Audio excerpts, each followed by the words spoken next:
శుక్లాంబరధరం విష్ణుం శశివర్ణం చతుర్భుజం ప్రసన్నవదనం ధ్యాయేత్ సర్వవిఘ్నోపశాంతయే ఆపదామపహర్తారం దాతారం సర్వసంపదాం లోకాభిరామం శ్రీరామం భూయో భూయో నమామ్యహం. బుద్ధిర్బలం యశోధైర్యం నిర్భయత్వమరోగత అజాడ్యం వాక్పటుత్వం చ హనుమత్స్మరణాత్ భవేత్. భారత్ టుడే ప్రేక్షకులకు సుప్రభాతం. మనం సుదినం శుభదం కార్యక్రమంలో ఉన్నాం.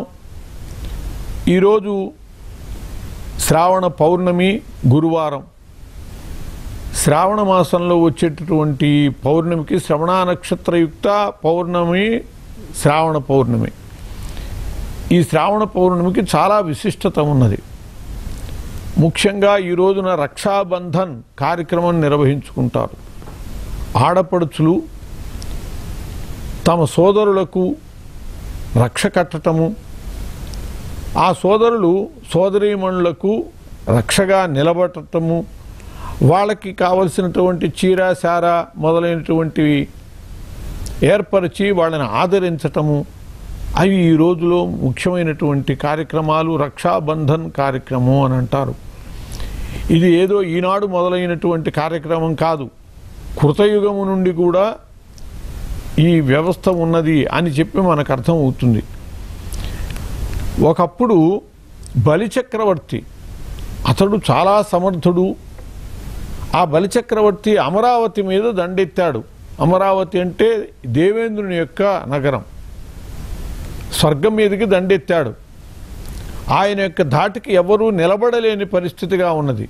చివరికి ఇంద్రుడు ఓటమి చెందుతాడో లేకపోతే ఇంద్రుడిని నరికేస్తాడో తెలియనటువంటి పరిస్థితిగా ఉన్న దశలో శచీదేవి వచ్చి, శచీదేవి అంటే ఇంద్రుని యొక్క భార్య, ఆమె వచ్చి బలిచక్రవర్తికి రక్ష కట్టింది. రక్షాబంధనం జరిగింది. దాంతో బలిచక్రవర్తి దేవేంద్రునికి ప్రమాదం చేయకుండా వదిలిపెట్టాడు అని చెప్పి మనకి చెప్పబడుతుంది. ఎందుకంటే రక్ష కట్టింది అంటే ఆమె సోదరిమణి. సొంత సోదరులకి కట్టాలనే లేదు, సోదరిగా భావించేటటువంటి వాళ్ళకి కట్టచ్చు.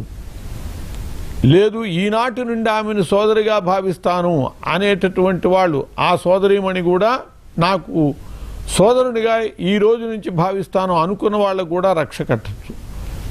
అందువల్లనే రక్ష కట్టేటప్పుడు ఒక శ్లోకం చదువుకోమని శాస్త్రం చెప్తుంది. ఏన బద్ధో బలి రాజా దానవేంద్రో మహాబల తేన త్వాం అభిబధ్నామి రక్షే మాచల మాచల అని చెప్పి రక్ష కట్టేటప్పుడు చదివేటటువంటి శ్లోకం ఇది. ఏన బద్ధో బలి రాజా దానవేంద్రో మహాబల, మహాబల సంపన్నుడు రాక్షసరాజు అయినటువంటి బలిచక్రవర్తి ఏన బద్ధ, దేని చేత కట్టబడ్డాడు, తేన త్వాం అభిబధ్నామి, ఆ రక్ష చేత నిన్ను నేను కడుతున్నాను. అంటే ఆనాడు బలిచక్రవర్తికి శచీదేవి రక్ష కట్టింది. అటువంటి రక్షతో నీకు కడుతున్నాను అంటే నిన్ను నేను సోదరునిగా భావిస్తున్నాను అని అర్థం. అట్లా సోదరునికి రక్ష కట్టడం జరుగుతుంది. ఆ సోదరుడు ఆశీర్వదించి అనుగ్రహిస్తాడు. పూర్తిగా ఈమె యొక్క రక్షణ బాధ్యతని స్వీకరిస్తాడు. అలా బలిచక్రవర్తి కూడా శచీదేవి రక్షణ బాధ్యత స్వీకరించాలి కాబట్టి తన సోదరి అనుకున్నాడు. కాబట్టి దేవేంద్రునికి ఏదైనా జరిగితే ఆమెకి దుఃఖ కారణం కాబట్టి దేవేంద్రుని వదిలిపెట్టేసాడు, ఇబ్బంది పెట్టకుండగా అని చెప్పి బలిచక్రవర్తి యొక్క గాథగా చెబుతూ ఉంటారు. అలా ఈ రోజున రక్షాబంధనం రోజున అలా అనుకుంటూ రక్ష ధరించటం ఇది ముఖ్యమైన కార్యక్రమం. అట్లాగే ఈరోజు జంధ్యాల పౌర్ణమి కూడా. అంటే జంధ్యమును ధరిస్తారు ఉపవీతులైనటువంటి వాళ్ళు, ఉపనయనమైనటువంటి వాళ్ళు ఈ రోజున జంధ్యం వేసుకోవాలి. కొత్త జంధ్యం మార్చుకోవాలి. మామూలుగా అయితే అది శిథిలమైతేనే తీస్తాం. ఏదైనా మైల పడితే 10 రోజులు మైల పట్టారు కాబట్టి అటువంటి వాడుకలో ఉన్న యజ్ఞోపవీతాన్ని తర్వాత ఉంచరు, అప్పుడు తీసేయటం. లేకపోతే పితృతిథులందు కొత్త యజ్ఞోపవీతం ధరించటం అది తీసేసి ఇవేవి లేకపోయినా కూడా శ్రావణ పౌర్ణమి నాడు తప్పకుండా జంధ్యాలు తీసి మార్చుకుని ఇంకో మంచి వేసుకోవాలి అని శాస్త్రం. ఏడాది పాటు అవి ఉంటే ఇంకా అవే కనుక వాడేటట్టయితే దానివల్ల అనేక రకాల సమస్యలు ఉంటాయి. అది కూడా పరోక్షంగా లౌకిక ప్రయోజనం కావచ్చు. ఆ రకంగా యజ్ఞోపవీతం పరమం పవిత్రం ప్రజాపతేర్యత్ సహజం పురస్తాత్ ఆయుష్యమగ్ర్యం ప్రతిముంచ శుభ్రం యజ్ఞోపవీతం బలమస్తు తేజ అని చెప్పి యజ్ఞోపవీతం పరమ పవిత్రమైనటువంటి ఆ యజ్ఞోపవీతాన్ని ధరించడం జరుగుతుంది. శ్రౌత స్మార్త నిత్య కర్మానుష్ఠాన యోగ్యతా ఫల సిద్ధ్యర్థం. ఎందుకు ఈ రక్ష ఎలాంటిదో అటువంటి ఈ జందము యజ్ఞోపవీతము మార్చుకోవటము ధరించటము ఎందుకు అంటే అది శ్రౌత స్మార్త నిత్యకర్మానుష్ఠాన యోగ్యత కలిగించేటటువంటిది.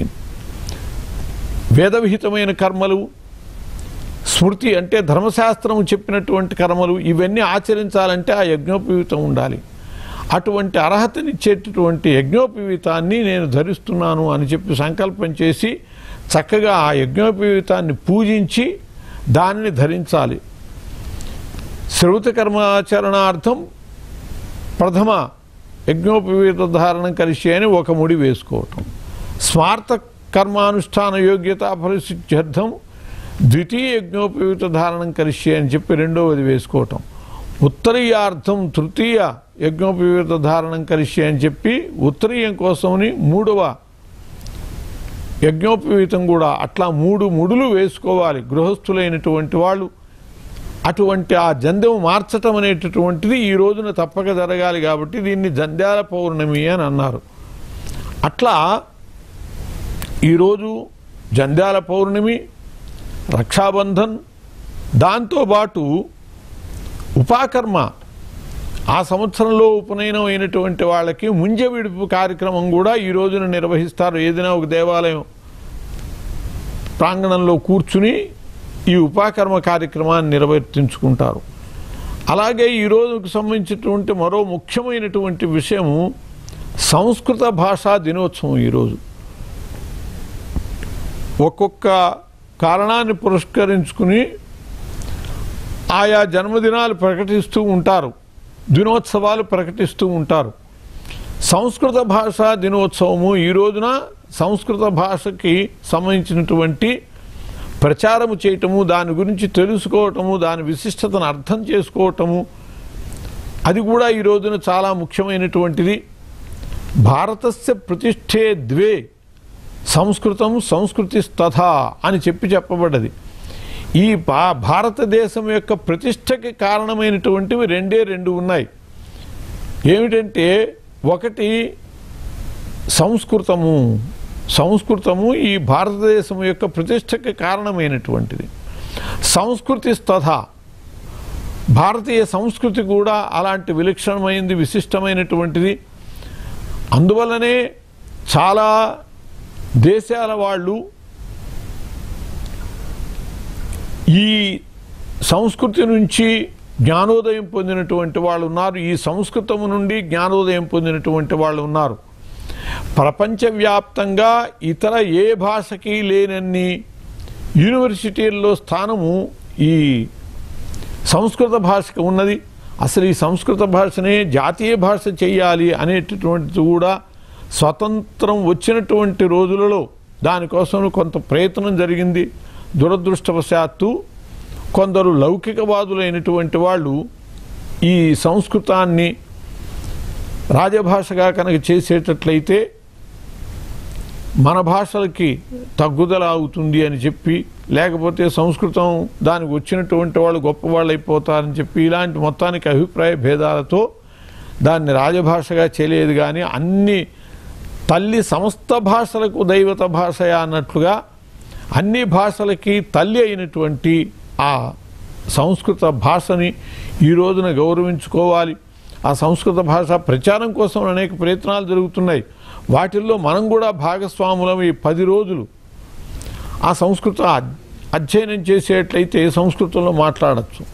అలా మన జీవితంలో చాలా ప్రధానమైనటువంటి సంస్కృతాన్ని నేర్చుకోవటం కోసం ప్రయత్నం చేయాలి.